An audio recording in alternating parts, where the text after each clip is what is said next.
Hey, welcome back to Horse Racing Nation. My name is Mike Schutte, and I'm here to help you not only pick those winners, but also build those winning tickets. Last week, my top choice in the Garden City, Scratchola. That was no explaining.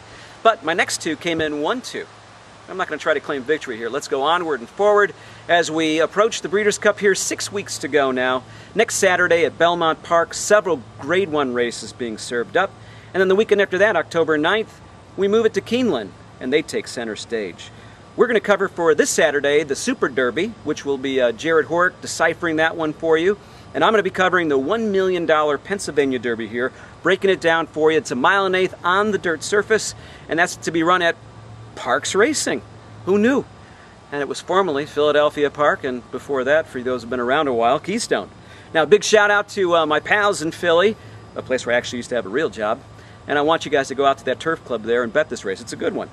There are 7 3-year-olds going postward. The pace projects to be very, very fair here, very honest, right on par.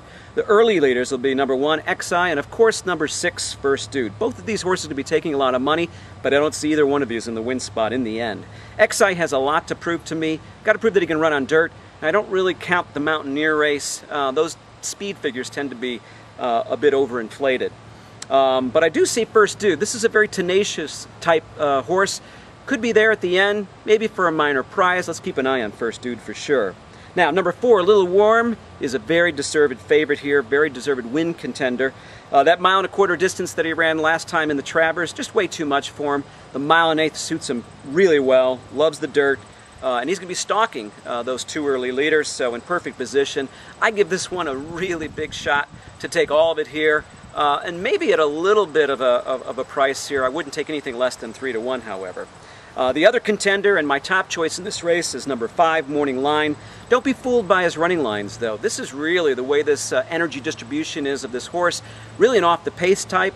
He just inherited the lead on races in which there was a very, very soft pace in his last several. So look for this horse to be a bit further back in this race.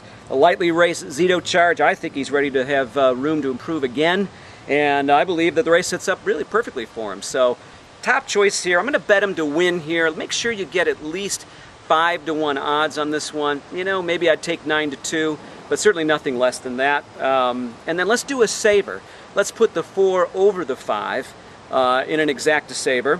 And if you want to spread a little bit further, maybe the 4-5 over what I call my bombers here, Fleet Again, and number 7, Friend or Foe. So that's how we're going to play it. Hey, come back to Horse Racing Nation.